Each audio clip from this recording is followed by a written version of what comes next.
Hi, the Mature Simmer here. So when last we were together on this field, the video just ended. So the good news, I hope, for most of you is I hadn't died. Just real life kind of jumped in and I realized I needed to be somewhere literally that minute and just had to cut off the video and go. So that's why there was no ending, and I debated going ahead and recording some additional audio and explaining, but then I realized I'm a YouTube farm simulator video guy in this series, and most of you probably honestly don't care. So, oops, I want to turn that back on. So I am intending in this field to go ahead and run a few bales.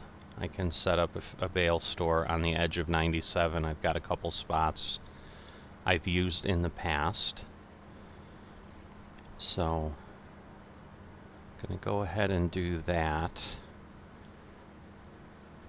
because I don't think there's much that I'm planning on doing today. But then again, I had that thought the other day, and suddenly I'm applying herbicide and having all kinds of additional fun. So, plus, if you've kept up with everything and been a diligent Mature Simmer subscriber and watcher, you may have seen the idiot reel that preceded this one, and the giant time suck that turned into for what was ultimately saving 2,600 liters of seed, which, while not completely inexpensive in the grand scheme of things, at pay rates that exist in FSN, the $3,000 or $4,000 that those seeds cost me, if somehow operations had to get in and, bad lag. If operations had to get in and just eliminate them, we spent more time between the two of us trying to save them. But once again, some of the joy of working together on multiplayer servers like FSN is sometimes you get thrown an interesting problem, and just the act of solving it becomes the joy. So yeah, I'm going to get these oats off the field today, because what ended up happening is I did try to get back on in early summer, which would have been the same day we were on before yesterday, in the evening, but the rain had come, which is good, because I think at this point we've had enough rain that my concern about drought should go away, because I think it rained for at least 6 or 7 hours that I was aware of in the window I checked before I finally decided to call it a night and realize things just aren't going to happen. I mean, frankly, it was raining so much and so late last night that I was half concerned when I popped on this morning that if nothing else, the crops would still be too wet to harvest, but luckily that's not the case.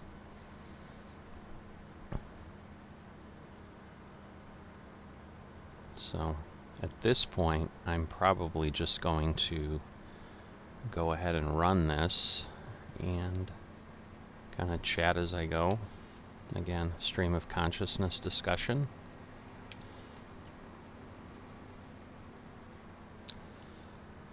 And right now I'm not even turning on GPS, it's just kind of actively driving and see where we end up here, because this field shouldn't take much time.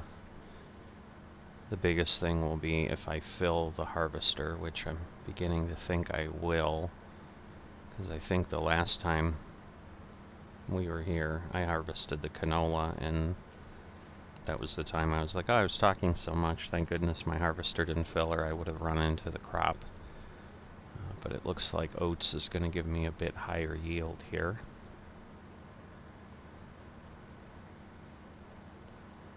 Which is good, because I do believe typically oats are less lucrative than canola is. Which makes sense, because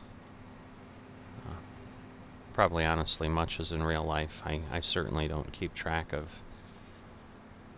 crop prices in real life, because I just am not in that line of work, and it's not something I look at. But I'm assuming, just like anything, overall, a farmer makes very close to the same amount of dollars per acre, regardless of the type of crop they grow, just because of the fluctuations in pricing. Now, I understand, before everyone starts screaming at their screen, that some crops, people are just going to pay more for because they're more labor intensive, or they're more in demand. I mean, ultimately, that's honestly, I'm sure, what's driving the price. So just like here, poppies are insanely high yielding and insanely lucrative, for no specific reason.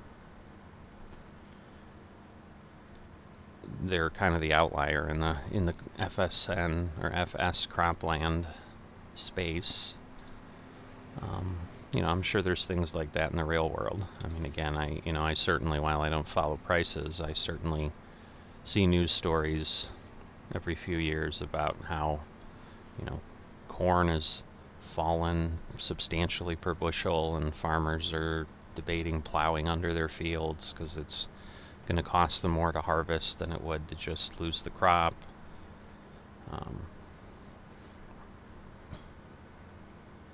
And to me, though, that's a demand thing. Is just there's so much corn out there, and there's so many acres that are ready to harvest, that the commodities futures market looks at it and says, yeah, we've got an overabundance of corn, and therefore we're not going to pay anybody a lot for it because someone will give us some, so we're not going to run out. Whereas obviously, if there is a real drought or natural disaster or something that wipes out 10 states worth of farm fields, like we had with the derecho in Iowa, that wasn't, again, 10 states, but it was substantial loss in that area. Suddenly, people are like, uh-oh, I'm nervous, I won't be able to get my Wheaties, so I need to pay more for this because I really want them.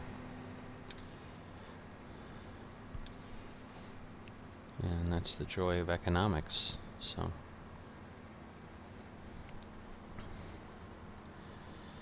Alright, so it looks like we have 2 passes here, and really just 1 full pass, so I'm going to cross my fingers that I'm able to do this without having to empty into the truck, because what that basically allows me to do is not have to bring a truck up here. And if it's close enough, I may honestly just not do it anyway. But let's just pray that it's not a decision I need to make. It's looking pretty good so far. We haven't even hit 80% yet. We're almost done with this pass. And like I said, the other one's maybe half the header width, so we should obviously yield much less.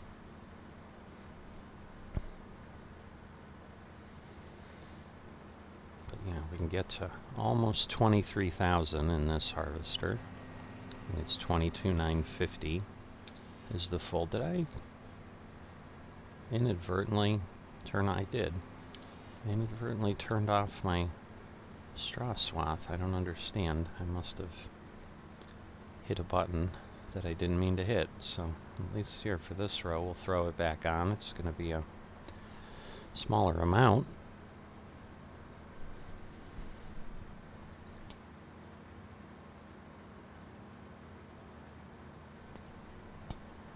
but at least it'll be a little bit more, and maybe we'll get another bale or two off this field.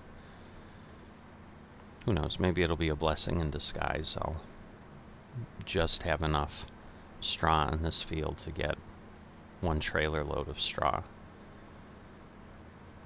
And I'm honestly now debating, I think the smarter thing to do, well, it's going to take more time, would be to just take those bales down to my existing bale store, because there's one that's far from full, and I would be surprised if I even get 2 trailerfuls of bales off this field.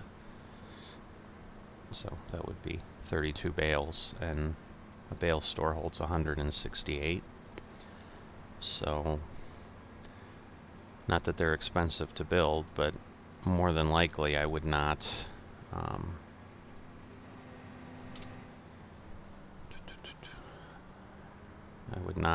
go ahead and sell the bales at that time. They'd just sit here in the bale store, so it's actually probably better for me to not do that. So, and our wish came true. Not even close. We almost had 10% of our capacity left. Oh, I'm not quite sure why I'm driving off the field here, because I can honestly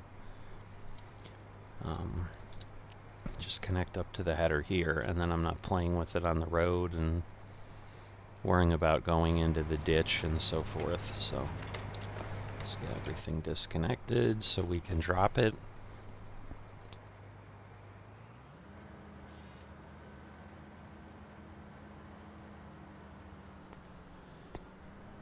Alright, and then we'll go ahead and connect this up and go ahead and drop our oats, and then take a quick look and just make sure there's nothing else that could use our attention today. Oops, don't think I'm straightened up enough. I don't want to keep getting in and out. I think that gets me where I need. There we go.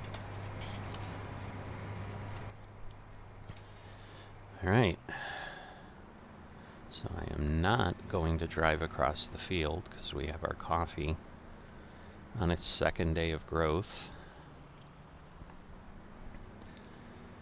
So it's extremely unlikely that there wouldn't be destruction of crop as we went through, so no reason to do that, and therefore we're not going to.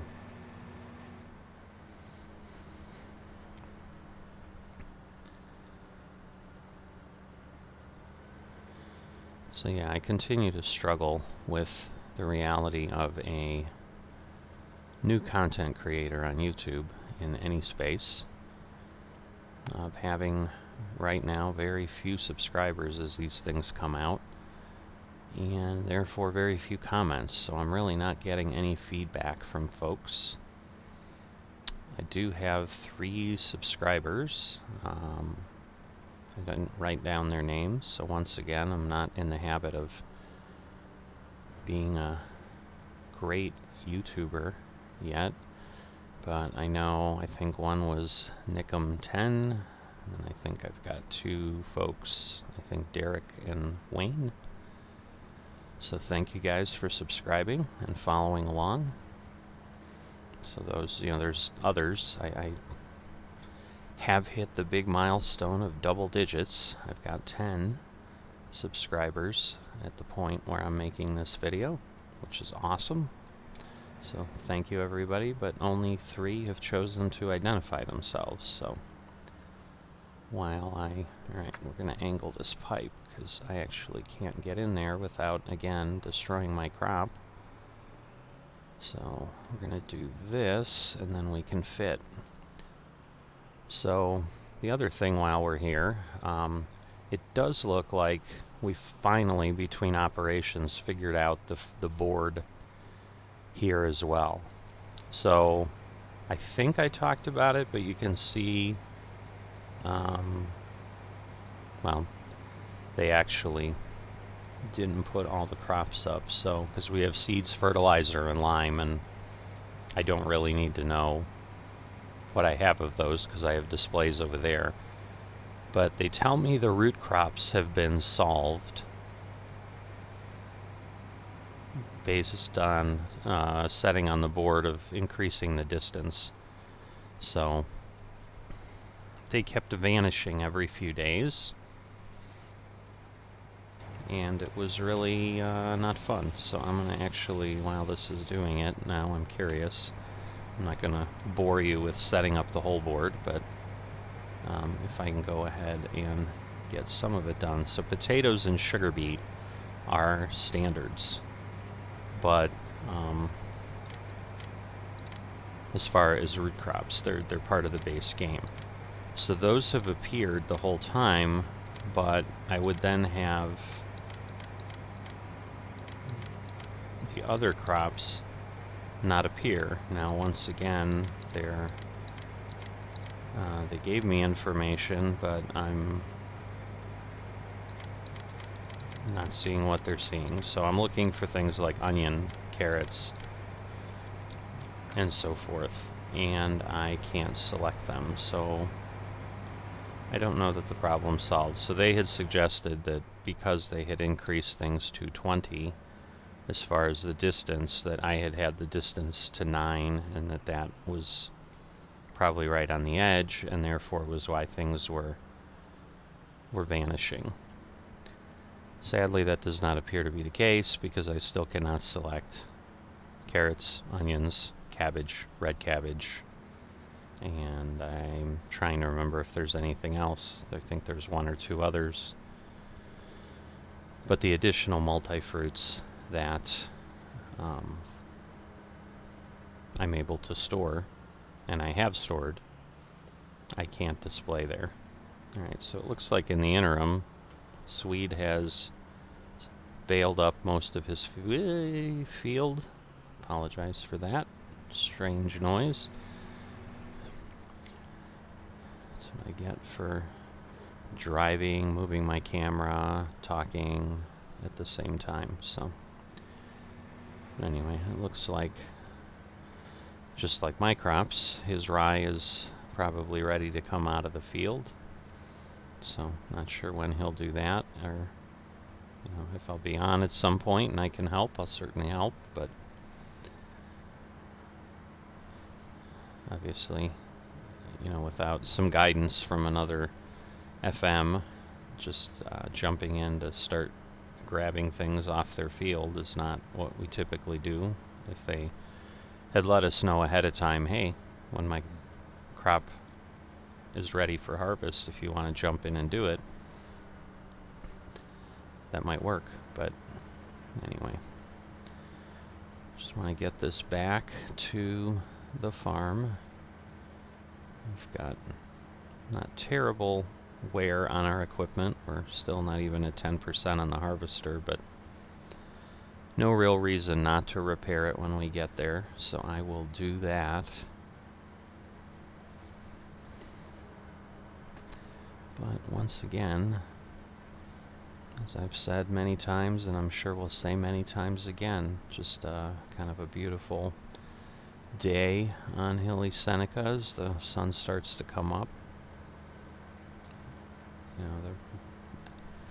A lot of the farming simulator maps are obviously, similar. They have fields and grass and trees and houses, but it's just something about how this one is done that I really enjoy about it and don't kind of get used to. So I think it just speaks to my soul in some way. Not sure, but never get tired of it and seeing what it looks like, and just really enjoying the experience on this map and in FSN.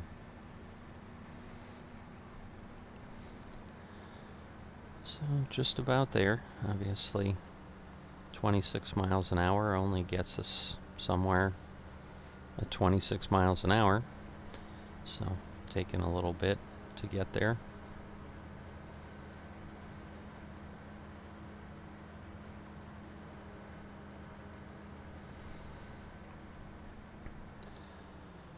And yeah, we're getting close to FS22, so I'm thinking, I was actually thinking this morning, like, is there something I can do outside of the ordinary? Because, you know, I haven't had a how-to video in a while. I haven't done other things, and I'm thinking I may do a quick FS22 opinion piece that would be released just before FS22 comes out, of kind of what my thoughts are, what I'm looking forward to, what I am not, I guess, you know, in essence, what I could care less about. And, you know, it'll at least give some variety to the content, give you something else to look at for a short period. Let me change to here, fold the harvester up. Why is it not? Oh, so I'm hitting the wrong button. I'm like, why is it not letting me out? But because I did have that problem also when I got on the first time this morning to just check things out. Actually, I guess it was last night when it was raining pretty hard. I could not exit any vehicle. I could do pretty much anything else. I could start it up. Oh boy. So my problem is I don't have enough room to go around the shed. But clearly wow. I might have enough room, but man, it's going to be close. It just, obviously, I can't really back this thing up in any way that's going to honestly let me out. Yeah, there's some bump in the ground there. I've tried to get rid of it in the past. Oh, good. Now I can't even turn. This is... like I said, it's always... My goodness, I'm going to end up destroying crops because I'm just incapable of doing things. Alright, I think we're okay. Alright. So... that's why I park things really close to the shed whenever I leave them, because otherwise I'd be sitting here realigning equipment, doing all kinds of things to do jiggeries, and at least I didn't need to. Now I do have a less than stellar thing here, but we're okay. So obviously I'd like to bring that in straighter, but then I'd have to move the truck, and honestly then as I think about it, the next time I need the harvester and or the truck should be when I'm pulling crop off the field, when the coffee's ready. So we'll just leave it this way. It's not as if I need the space. Alright, so let's do a quick check and just make sure everything's growing. It's in early stages of growth. Obviously, the cotton and tobacco got planted a day later because of the temperature. So they're one growth stage behind. We still have the really ugly picket fence look in that field. I don't know if we're ever going to figure that out. I mean, clearly I'm not seeing it on anybody else's field. You know, it looks like we've got folks in various states of harvest. 101 is now available, and I don't think anyone's going to pick that up. 106 is coming up as well, and the new FM here on the yellow farm. Go take a look at his name, because I don't know that I actually even knew his farm name. Oh yeah, I did. Blackbrook Farm. So this is a new a new FM that joined our server in the last week or so. So his home plot's 43, and 106 is coming up, and he's debating perhaps purchasing that. So we'll see what happens there. But yeah, it looks like, you know, everyone's in various states of ready to go, and as I thought, the rye is ready to harvest there on his field. But yeah, we have fertilized, and Yeah, I guess I'm desperately looking for something to do, and I'm not finding it, so I'm going to not look a gift horse in the mouth and say, hey, today doesn't need to be a busy FSN day.